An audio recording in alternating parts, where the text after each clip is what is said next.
everyone.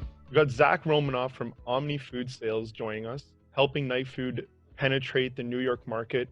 First things first, let's kick things off. Zach, how are you? Hey, good afternoon. I'm great. How are you doing? I'm good. I'm good. Of course, Sean's here too. Sean, how are you? Doing great, Jason. As always, good to see Good, you. good, good. Well, cool. Zach, you maybe want to start with a little intro. Maybe what your day to day is, even what Omni Food is. Absolutely, yes. So for those who don't know me, my name is Zach Romanoff. I'm the president of Omni Food Sales. Omni Food Sales is, through industry terminology, would be called a broker. But that name is outdated. It's ancient. A broker was what you hired, 20 years ago when you wanted to get into an account because you knew someone and they'd get you in, and then by and large, you didn't need them anymore. The role of a broker in the food industry has changed over the last 20 years. And there have been some people that have taken advantage of that model too. So we've changed that terminology and we refer to ourselves as brand advocates. Because a broker is what you buy when you're looking to buy or sell a home or a stock, a singular transaction that's needed to assist. And then after that transaction, you don't need them anymore.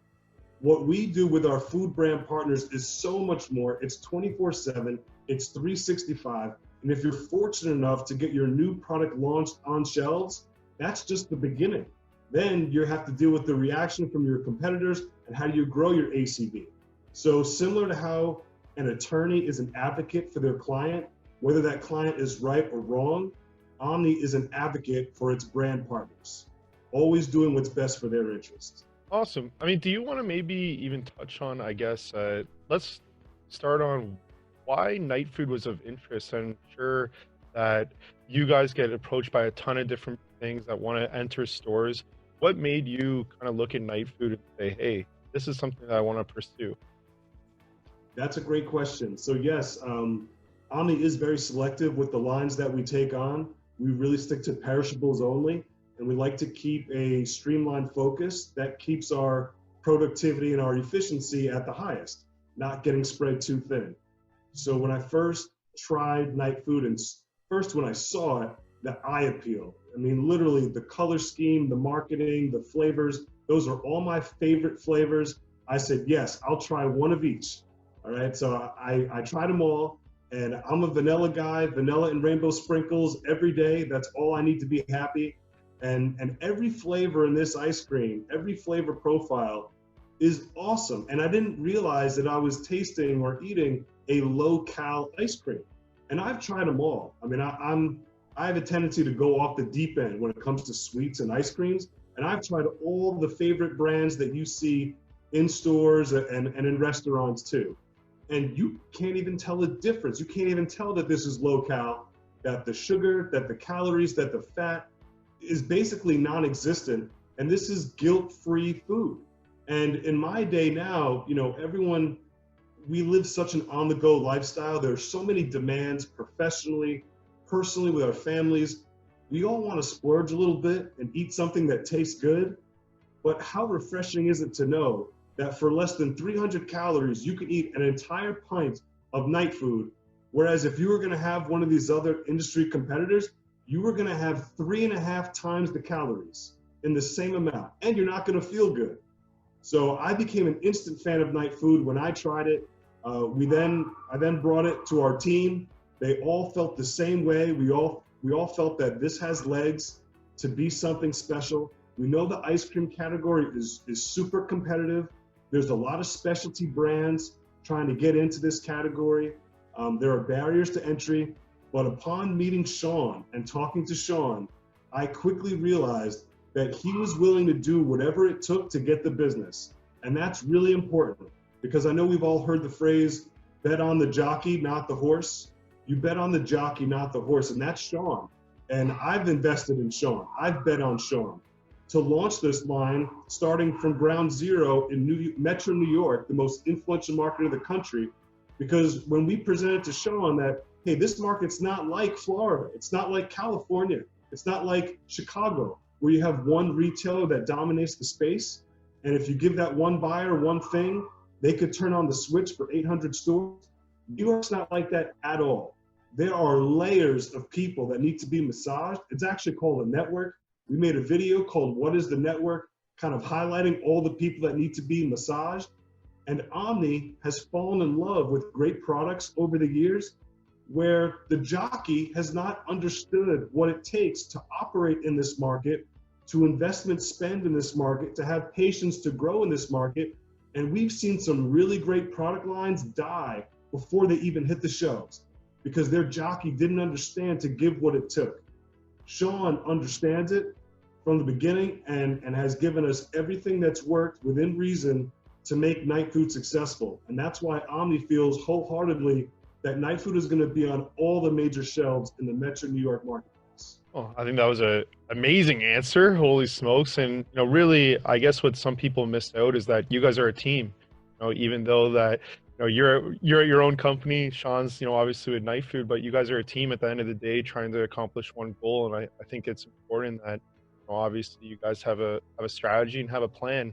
Do you maybe want to touch on in a little bit more detail for the normal person, of course, doesn't understand the difference between New York or Florida, like you mentioned. You want to take it one layer deeper and just explain to people what is that difference and maybe also go into your strategy for the New York market? Yes, absolutely. Well, it's the business model of how the supermarkets are formed here. So there are some traditional chains where there's one headquarter buying office and all the profit or money for all those stores goes back to that main headquarter office. And that's how the majority of supermarkets around the country are organized, these chains. In the Metro New York or Northeast area, which now comprises 9 states, all right, it's 9 states. It's not just New York, New Jersey, it's 9 states that are in the Northeast. The majority of stores here are independently owned and operated. So you have families that operate within this large umbrella that when you walk into the store, you recognize the banner, but there's a family that owns 30 of those stores within the umbrella of 300 stores. There's 50 different owners that make up that umbrella. And then there are other chains or customers or retailers that have a 10-store group in Long Island or a 5-store group in Connecticut. So you have all these different families. And what is beautiful about it is it creates a system of checks and balances, similar to our government, where there's 3 branches of government and not one branch can dominate all 3. Every branch has a way to influence law. That's the same way that supermarkets in this market operate. There are families and groups and owners that if corporate's doing something and that family doesn't want that product in their store, that product will not be in their store. Again, that's why I've had to explain to people that the role of a broker has evolved. Right? Even retail checks in other parts of the market are simple. There's an item authorized, it's in the planogram. It should be in all 600 stores. That's black and white. Metro New York is living in the gray because just because you're authorized and in the planogram, that's just the start. You then have to go out to those individual families and groups, and the larger groups have supervisors, and those are people that you have to call on, and you then have to resell. So there's about 2,000 or 2,500 stores in this marketplace, and you can't just have minimum wage retail rep people out there that don't know how to sell. Literally every person on your team is involved in advanced selling every day.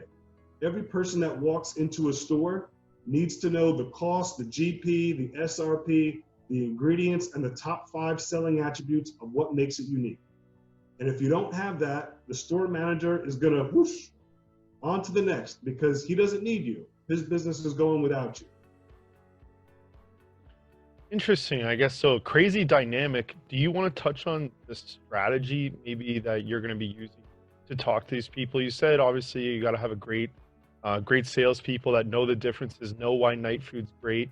Obviously, to tell the story of why you guys loved it and why it can be successful. But is there a strategy? How do you contact these people? How do you really push the Nightfood brand is maybe more of a higher level? Well, under normal circumstances, our business managers are in the buying offices of the 30+ supermarket retailers in this area weekly.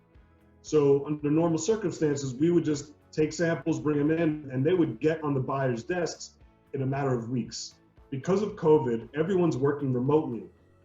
but we've been fortunate enough to still get some items authorized during COVID by utilizing our relationships and meeting people in the field. Sean has greenlit every sample request. We've gotten them into the hands of a lot of influential people, and we've been highlighting the unique attributes. You know, Sean spoke with our team. He educated everyone on what his inspiration was, where the idea came from this. And I mean, you will not find a more functional food product today than Nightfood. It is incredible. The endorsement from the American Pregnancy Association, the high protein, the low cal, the way it promotes digestive health, it's a fully functional food. There's no one that can look at this and say, there's not a place for this on the shelf. I mean, not only does it taste great, it fits into 99.9% of people's diets, but it has so many other unique attributes. You know, it's guilt-free living, guilt-free eating. So the majority of people that we brought this to have loved it and have wanted more of it. So there are some logistical issues that some people are having right now, but by and large, the response to Nightfood has been tremendous. Yeah, it's funny you kind of segue that into exactly what I was going to ask, which is kind of what's been the feedback, and maybe if you want to take that a step deeper. So despite COVID, obviously you've still been getting people to try it, still been seeing success. You want to chat about maybe what the feedback's been, or I know sure people say they love it, but is there other things you guys are hearing? Yeah, absolutely. So yeah, there are some retailers that are just on automatic lock, that are just not taking on new items right now because their headquarter personnel are working from home. Their store people, barely enough retailers can get their people into the warehouse and into the stores. But we were really thrilled that that one large retailer, over 100 stores, has given us the green light, the approval, and is setting up the entire Nightfood line now. And we're expecting to see Nightfood in stores in the Metro New York area within the next 2 to 3 weeks. We're super excited about it. We think it's going to be awesome. And just from that one retailer getting it authorized, we have had other retailers say, oh, this guy got it on, and now they are in the works to set it up on their end as well. Because New York, everyone wants to stay up on their competition. It takes one guy to start it, to start a trend, and now other guys are going to want to get on too. Yeah, it's funny. It's like the domino effect mixed with kind of like, fear of missing out, right? It's all about how do you get the first couple people to say yes, and then that's the hope that you're able to sell. Hey, this person said yes. Are you sure you don't want to have it in your store? Well, yeah, and I want to chime in here, Jason, because that's really so important. And there's a lot of ice creams out there that are launched because the reason for existence is we want to deliver a more delicious ice cream, right? We want to be more delicious than Talenti or Ben and Jerry's, and then there's the healthier ice creams, that already exist. And Nightfood is really unique and special, and the pregnancy piece is really the acceleration that I've seen in the last 4 or 5 months since the pregnancy endorsement came is tremendous, and it's palpable because the pregnant woman, the pregnant household will go out of their way because of the ice cream. And if every store has beef, every store has Cheerios, every store has milk, and so it's those few items that can determine where that $100 basket or $200 basket in New York, where is all of that money going? And for that reason, Nightfood as the pregnancy ice cream is a very strategic piece for these retail buyers, and they know the value of the pregnant consumer. I've been saying this since day one, since we started attacking the pregnancy market. It's strategic on a lot of levels, and the supermarkets that don't have it, they're going to lose pregnant foot traffic, and that's just the reality.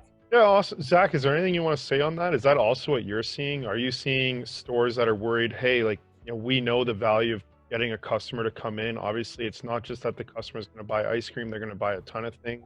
Is that how some stores are looking at it, or some stores looking at it as hey, like, yeah, these guys are better than the other option in their current kind of, I guess, competition or sphere, if we're talking low calories? And then the other side, how much does just talking about Nightfood and the fact that it's healthier to eat at night, kind of generate interest, or is really pregnancy is key and that's the way you guys are pitching? Well, it's a major plus. It's a major attribute because there are hundreds of thousands of women that go through pregnancy each year, so that this resonates to them. But we're viewing this by and large as just overall taking the ice cream category, because there are some low-cal ice creams out there that I have tried before even hearing about Nightfood that I would never try again. And these are brands that are selling hundreds of thousands of dollars in the store. I don't get it. I truly believe Nightfood just needs the exposure and the chance. And once this gets out there, once we get people converted, once we get people to try this one time, they will never go back to some of these other ice creams that are category leaders right now. So there are some administrative issues with people.